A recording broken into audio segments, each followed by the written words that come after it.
By the power invested in me, I do hereby swear to uphold the Jedi Order and everything that goes along with that. There's no alcohol allowed. Well, I'm out. I'm keeping the robe, though.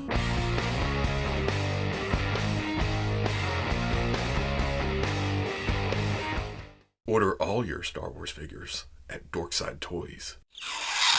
Okay, people, welcome back to another Fwoosh review. Today we're taking a look at the Hasbro Star Wars Black Series. I've heard it called 2020 Wave 4, but let's call it the Attack of the Clones Wave. It's just a Star Wars kind of week. Monday, I cracked open the Empire Strikes Back 40th Anniversary Zuckuss and Forlom, and then I received my set of this wave from Dorkside Toys. And Star Wars stuff always makes for a good week. In this wave, we get Kit Fisto, and we get some Plo Koon, a little bit of Obi-Wan Kenobi. Back here is a younger Anakin, and in the package, I can already see something's going on there. And then to round it out is a Geonosis battle droid. Now, these are number 108, 9, 10, 11, and 12. I ain't got time to put them in order. I'm wanting to get into them. And then on the back is the nicely drawn pictures and a bio for each character. And then, of course, your usual warnings. Don't put them in your mouth. On the other side, the standard Black Series, let's name them and then put them in a bigger font behind them. There's Battle Doctor, Anakin, Obi-Wan, Plo Koon, Kit Fisto. Those weren't as fun as I thought they'd be when I started to do that. On the top, just pitch blackness like the depths of our wallet at this point. And then on the bottom, the UPCs, the legalese. But let's see, what do we got? Let's do Battle Droid first, since it's essentially a bunch of reuse. Don't get me wrong, the rest of the wave has some reuse too, but this is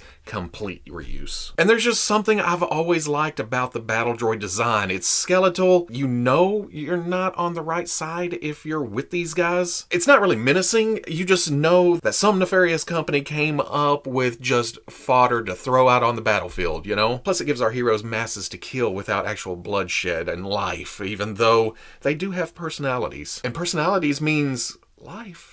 Right? But as much as I like the Battle Droid design, I like it even more in the Geonosis colors. They've also come in and put some well, it's not battle damage, it's just some wear and tear, where the paint's kind of scuffed off and there's some silver showing through. They've done a good job of not overdoing it. It's just enough to show that this droid has been on a couple of battlefields at least. It's done its time. It's a battle-hardened battle droid. Now, like I said, we've seen this before with the first battle droid, and it has the silver and everything on top of it. It does a good job of doing the same thing. But this one's already my favorite because of how it looks. Black Series did a good job of replicating that very thin look. They could have thickened it up in places. In fact, it would have made it easier to stand and put into poses, because with my first battle droid, I put it on the shelf, and it likes to give out at the ankles, so it's hard to stand.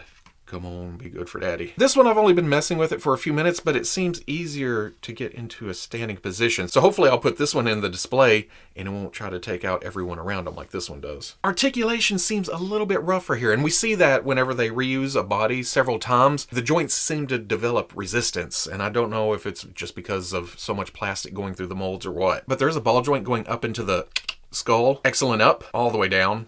Or forward. You never know where these guys are looking. There's a hinge on that back flat piece, and I'm looking really hard. The sculpt itself, trying to replicate that battle droid look, it sometimes fakes joints. And I thought there was a hinge right there, but there's not. That's just part of the sculpt. But there is a hinge here, and this is the one I thought I broke a minute ago, because it does kick forward, but it's a big detent. And when I push it forward, it wants to go crooked, and I don't know why. But then when it's in the down position, I try to put it back up, and it stresses that pin under there. And what I have to do is that comes up, and then I have to push on the back, and then I kick the joint back up. So I won't be, and that happens sometimes too. This falls off the back when I get too handsy with it. But then I push that back down in there, and that's how it'll probably stay. That's easy enough to just boop, pop right back on. The shoulder rotates all the way around, and it comes with this cup that has this cutout in it. That goes out to a hinge at the shoulder that goes up to about right there. But because of that cutout, you can bring the arm across the body, so that's pretty sweet. Swivel at the bicep. Elbow goes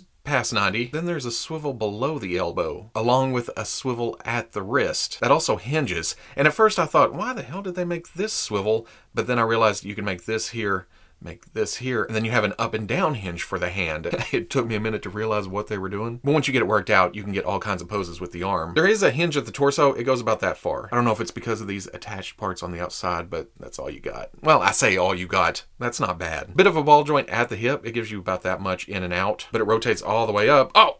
better than Spider-Man. And then back, again, that's just free to move. The only resistance is running into its own body. Hinge at the knee goes forward a tad, but comes all the way back around and kicks his Roger ass. Hinge at the ankle goes all the way back. Oh, good forward too. Forward-facing pin for rocker. For accessories, he comes with a blaster. This is a very nice sculpt. You can see the little dents down into it and the sharp edges. And I love the silver dry brush over it just to bring out all that detail. It has a slight kick in it from being in the package. May have to heat that up, straighten it out. Does a great job of going into the hand though, and then easy enough, easy to put it into a two-handed pose. And then it also comes with this alternate antenna array. I don't know if it was supposed to do this. When I was pulling it out of the package, I accidentally pulled the antennas out, so I may have to glue that. But to use that, oh, I forgot about that. The gun goes into the backpack too, doesn't it? Yeah, okay. You can store the gun back there too. But the pack comes off. I gotta say, with it on, it's almost seamless. You would think it was part of the torso sculpt, but that comes off, and then you can plug these alternate antenna right there. And it's a good look. It thins them down a bit, but I like the bulkiness that the actual pack adds. Oh, there's even a little sculpted detail under there. That's not bad at all. The battle droid stands at 6.5 inches tall to the top of the head, and that fits in perfectly with previous versions of the Black Series battle droid. Of course, it's the same body, but it's quite a bit bigger than the SH Figuarts battle droid. It makes it seem a bit large next to standard size characters though, but a battle droid can use all the intimidation it can get. Next up, let's take a look at Padawan Anakin Skywalker. And not a bad effort here. I don't mind the reuse at all. It's appropriate here, and then the new parts make it what it is supposed to be, Padawan Anakin. But it seems the factory got a little cocky there. Prototype and promotional images for this definitely showed a cloth robe around the bottom like we've seen with this body a couple of times before, but they seem to have completely forgotten to put it on there at the factory. I've seen quite a few pictures of this exact same thing, so I don't know if it's all of them, but it's most that I've seen. Like I said, it is reuse of the Anakin Skywalker that Hasbro has been using for a while now. The original release, and then this is the archive release. But the belts are different. You can see the different baggier type pouches on the Padawan version, whereas the Revenge of the Sith version has this bigger pouch. New version is missing the pouch over here,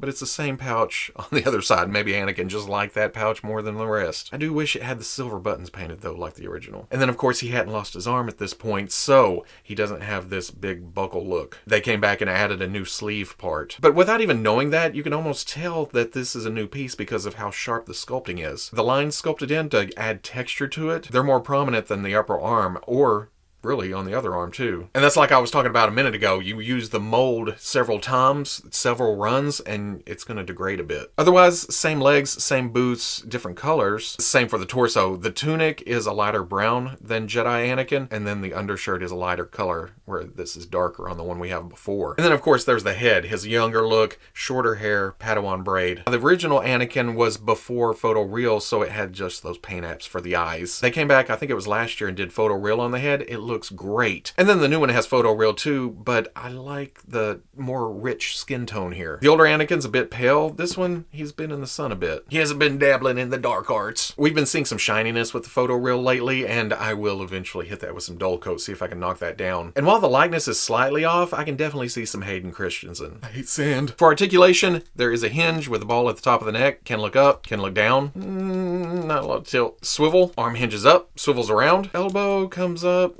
about 90, which is actually better than the left. Left doesn't even reach 90. And then that swivels. Hinge at the hand, unfortunately it's side to side on a saber holding hand. Swivel, a little bit of movement at the waist.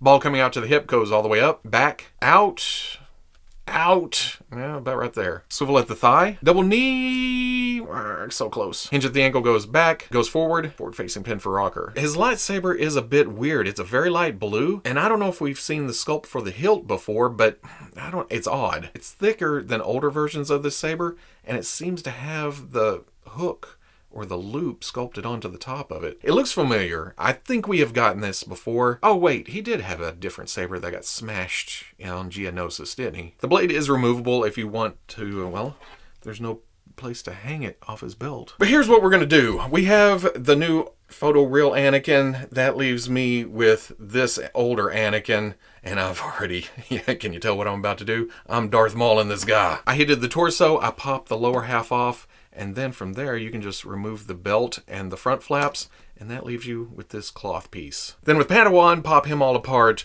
put that in between, put it back together, and to be honest, the brown on the soft goods matches the plastic of the Padawan Anakin better than it did on the Revenge of the Sith Anakin. His was a darker brown. It never matched up. It was almost like, hey, sometime in the future we're going to make this and it's going to be a lighter brown and we'll make it for that. Should we have to do this? Hell no. This is obviously a factory screw up. I'm just making lemonade from lemons. But Anakin stands at about 6¼ inches tall. That's a little taller than Hayden's actual height, but for the man who will be Vader, I'm okay with it being slightly taller because it looks good next to Padme, and it's slightly taller than the SH Figuarts Attack of the Clones Anakin. Next up, there is Attack of the Clones Jedi Knight Obi-Wan Kenobi. And I dig it. I like it. It is complete reuse of the Padawan Obi-Wan, though. Padawan Obi-Wan. That's hard to say real quick. And yes, that means Y hips and all. But the more I've messed around with the Padawan, yes, it is a bit more complicated to put it into poses, but that's all it is. Don't get me wrong, I never want to see these things again, but if they want to reuse it for a good-looking body, I guess they got to do what they got to do. Because essentially you come up with it and then you have to rotate. It's there, that's the function of it, but you bring it back down and then it's turned inside. An extra step. You have to up and twist, down and twist. And as well as this body worked for the Padawan Obi-Wan, I like the more natural colors of his second movie costume. The tans, the browns, the nice silvers and the golds punched in here and there just to add some excitement to it. Again, I wish they'd paint the little buttons on the pouches. Get down to the boots, they're nice. That pin sticking out, yeah. But then up at the head, it's that episode 2 Obi-Wan. He's got the longer hair, he's got the beard. There's a softness to this, though, that it loses detail a bit, but at the same time, it feels natural. And I like the overall sculpt of this, but I feel like the hair is light. And there's these splotches of darker color. I feel like that was supposed to be the wash down in the grooves, and it was just kind of flicked on there. But I think I've also seen a picture of a running change where the hair is darker and the boots are lighter. And I feel like that would be more accurate here. The sculpt is there, I feel like. The eyes, nice and natural with the photo real, but it's just too light. But going over articulation, there is the newer neck setup with the dumbbell joint at the top of the neck and then a ball joint down at the bottom. And all that together, even with the hair coming down, you can look up, down. Ooh, not bad tilt. Swivel. There is a butterfly joint hidden up under there. Goes forward. Oh, that's further than I thought it was. Back, shoulder hinges up and then rotates around. There's the deeper cut for the single elbow to get it past 90, and then of course that swivels. Still side to side on a weapon hand, I don't like that, but it swivels. Ball joint at the waist, it's not the most fluid. It gets stuck here and there. You almost have to, well, it shifts down inside a bowl. Same thing forward, same thing back. Swivels. You can see the peg coming down at an angle. That's what I mean by 45 hips. Back, out. And they explained why they did that at Comic-Con last year. That's to give them less space in between the legs. And it does come out looking more natural, but getting into poses, yeah. Swivel at the thigh. Double knee. What we got here? Oh, yeah. Easy. Boop, boop, boop, boop, boop. Ankle hinges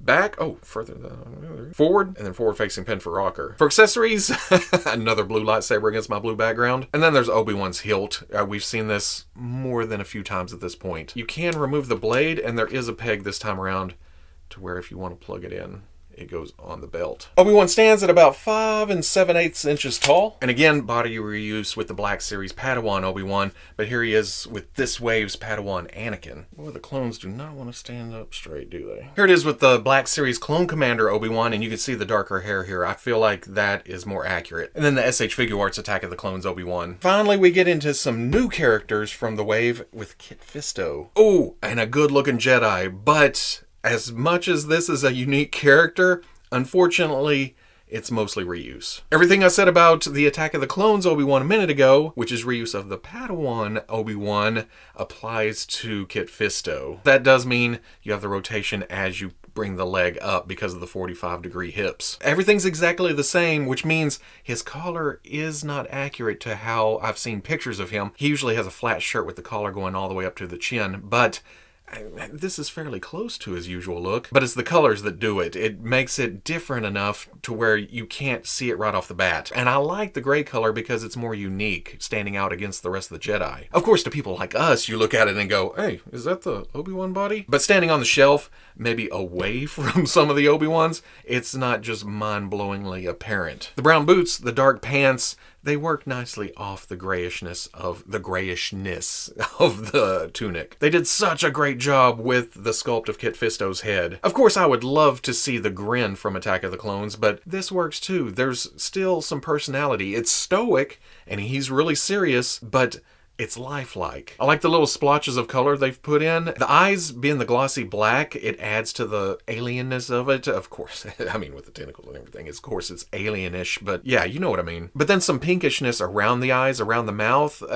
Realistic. It's adding some flavor to it. I feel like the skin tone should be slightly more green, and I think the plastic itself may be that green color. But the brown wash on top darkens it down a bit. Also, I love that they painted these ties right here, and then where the tentacles come back, and where it's tied back actually, but they didn't paint all of the rest of them back here. I would have liked to seen that. There's also the unique hands. He has a longer finger look, claws, fingernails, one to grip, and then he has a kind of a force hand, push or mind control. It's a neat little gesturing hand that just adds to the figure. We just went over the articulation of the body itself. So the only thing unique here is that it does have the same neck setup, and you would think, looking at it with all the heavy tentacles hanging off of it, that it would be just immobile. And that's true for looking up because of the thickness back here, but there is a softness to the front one, so you can look down. And there's actually some tilt. Those also get out of the way or go over the shoulder. You flip it up over the back.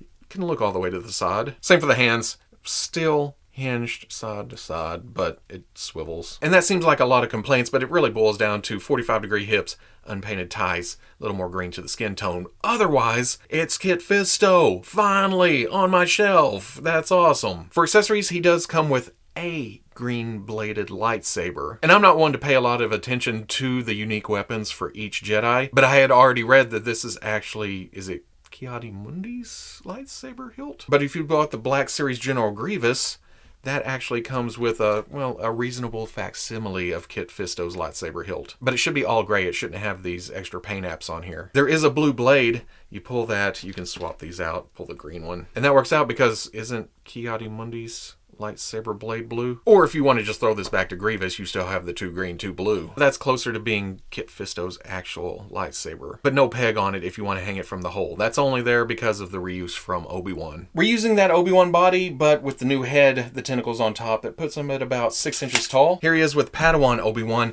and then Mace Windu. I feel like Kit Fisto should be about this height. I don't know, I think of him as bigger and bulkier. And then lastly, let's take a look at Plo Koon. And another unique prequel Jedi. We've been waiting for these for a long, long time. The soft goods robe is unique because it has these 2 loose flaps on the front here. And is there, oh yeah, there's a hood. I was about to say there's no hood, but that's a big honking hood. Because it was packed like that in the package, it hangs nicely against the body. It's not sticking out. I guess if you fudged around with it enough, you could get it to lay nicely, but I'm okay with this. Although this does look flat all the way around. And again, the water trick would probably help with that, but I'm gonna attempt to take this off. Pop, can I just, yeah, okay. Thankfully, because it's a Jedi robe, there's more than enough room to get even clawed hands through. And the neck joint came out with it, but that should pop right, hopefully, it'll pop right back down in there. I'm afraid to get too crazy with it because there's small parts on the head. I'm gonna have to heat this up. I'll be right back. And I was afraid when I got it off that the neck would look long, because when I pulled it, the neck was long, but it goes up into the head far enough to make it look natural. And without the robe, another good looking figure. For the body, it is complete reuse of Mace Windu. And again, without going into every little specific nook and cranny, I don't know how accurate that is, but changing up the colors is enough to make me think, oh, okay, they shop at the same store, but they have different favorite colors. Because of the new setup Star Wars has been using with the dumbbell joint at the top and then the ball joint down at the bottom, that allows them to put unique necks on here. They could have just left the neck as is, painted it the same color as this skin, and it would have been hidden 90% of the time. But they went the extra mile and sculpted the same kind of flesh texture as the rest of the head, and even added a collar to the tunic, or well, the undershirt down here. And all the little details on the head, very nice sculpt, and the colors, the differences here, they did a dry brush of a lighter color, and there's even a wash down in the crevices. Then on the face with the metal eyes and the mask and whatever these hook things sticking down, they did a great job there too. It's Plo Koon. I've bought several custom heads over the years, and I've always meant to paint them. Never got around to them. Now they'll just sit in a bin for the rest of my life. My kids will find them and be like, oh, I wonder what he was doing here. And then they'll look at each other and say he was being lazy. But we also get unique hands here that are accurate to Plo Koon. Have the 3 fingers, 1 thumb with the claws on it, and then this metal cover for the middle finger. Same thing on both sides, but this time around, the grip is on the left, and he has kind of a gesturing hand on the right. I like that they changed it up a bit. I haven't read if Plo Koon is left-handed or not, but this is obviously sculpted to be that way. From now on, I am left-handed. Just look at that. It makes me want way more Jedi. Going over articulation, you saw the ball joint, or well, the nubell joint at the top of the neck. Can look up, can look down. Lots of tilt though. Swivel, there is a butterfly joint at the shoulder. Goes back, comes forward. Shoulder hinges up, swivels around. And this piece here is soft to get out of the way, so that's cool. Single elbow comes a little past 90. Swivels, both wrists side to side. Hasbro. Come on. Swivel. Ball joint at the waist. Not bad hula hoop action. Ball coming out to the hip, comes forward. Back, little thick, but the splits are strategically placed to where you can bring the leg through there. There is a swivel at the thigh. Double knee. Oh, you really got to push, but boop. Hinge at the ankle goes back, forward facing pin for rocker. For accessories, we have our third blue-bladed lightsaber in this wave. And then for the hilt, I feel like it's pretty close to Plo Koon's lightsaber look. It shouldn't have this black, and the gold is out of place, and this should be blue here. It doesn't match up perfectly, but it's close enough. Fingers are long, you gotta kind of grab it, open it up, shove that in real quick. That looks fantastic. Because Plo uses, can I call you Plo? Because Plo reuses the mace body, he stands at about 6 3/8 inches tall, which puts him slightly taller than Anakin in this wave. Plo Koon is listed at 6 foot 2 inches tall, but so is Kit Fisto. And talk about skirts and reuse and 45-degree hips and missing paint apps, but I think the biggest thing about this wave that bugs me is these two guys not being the same height. I feel like I may need another Plo Koon swap heads, swap hands, and you stay there, you're good. And then do some repainting into this gray color. Or if Qui-Gon Jinns were more available, I would go that route and do a repaint, just to change them up a bit. I couldn't find my Qui-Gon Jinn head, but I had a Saesee Tiin head that I painted up a while back. Prequel Jedi, yay! And then here it is with this wave's Geonosis battle droid. So at the end of the day, new Star Wars figures always makes me happy, but I can't help feeling like this is a bit of a filler wave. We get a lot of unique sculpts in the Star Wars Black Series line, so when there's a wave that the majority of the figures are reuse, it feels off to me. Don't get me wrong, I completely understand reuse. Sometimes you have to have a budget wave to get more unique sculpts out later on, but the whole wave is essentially reuse with some heads and some hands. But on top of that is the factory issues, the biggest one being